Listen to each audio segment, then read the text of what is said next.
All right, it's such a beautiful day outside. I figured I'd go ahead and do some of this out here instead of in the area where I do most of my other videos. But I kind of want to give a news update on things that I've seen throughout. I'll cite the articles and I'll put a link to them in the description in case you guys want to go read them yourself. Got my notes here, kind of just going off the whim. So, Drone DJ reported the Air Force plans to purchase refurbished drones, DJI, mind you, for counter-drone training due to the fact that DJI has about 80 to 85% of the market share in the world. So the whole idea with that is they're using these for training the guys for counterterrorism, protection, to counter any attacks that may happen so they can get through. The security team is prepared for what they may see is pretty much what they're kind of pulling out, radio frequencies, things like that. So that is one of the things that is coming out. I find that interesting with the whole Air Force purchasing them. I mean, I get it. It's smart. You know, you want to have it where you're training on something that people may see.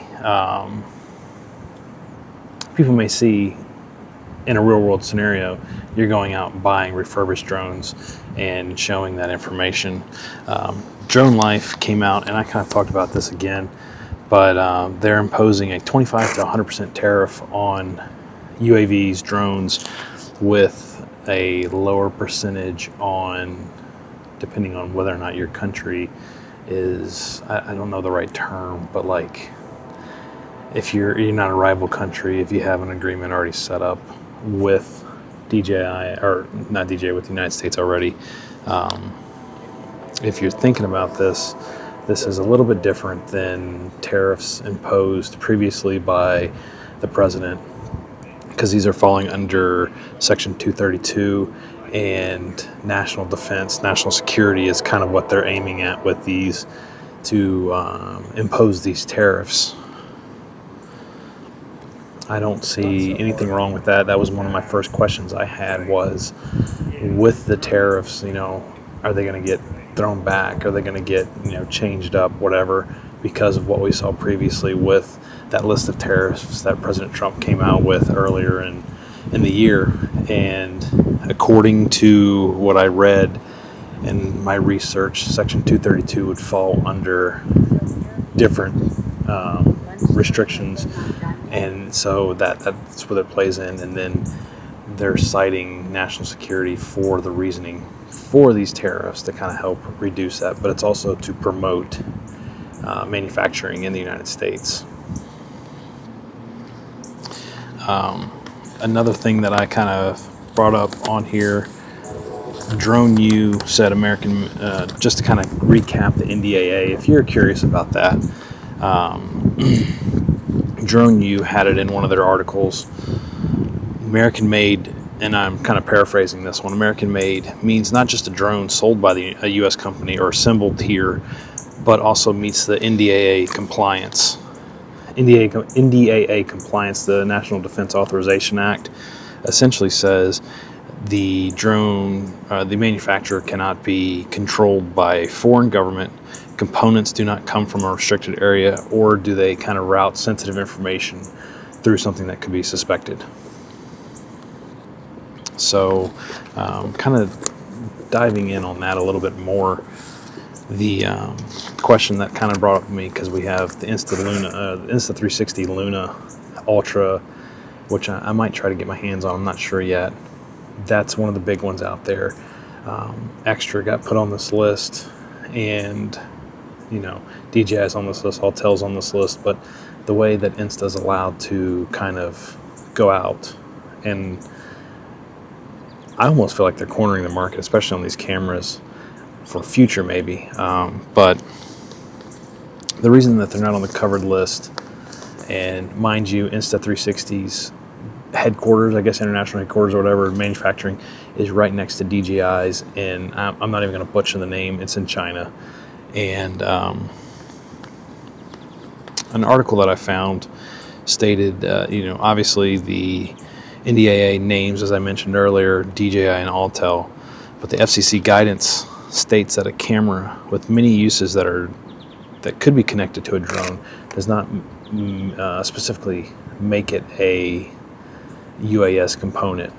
And I find that interesting because we have DJI getting kind of thrown into this with some of their cameras and things like that, when a lot of this NDAA is national security, obviously, but UAVs and drones.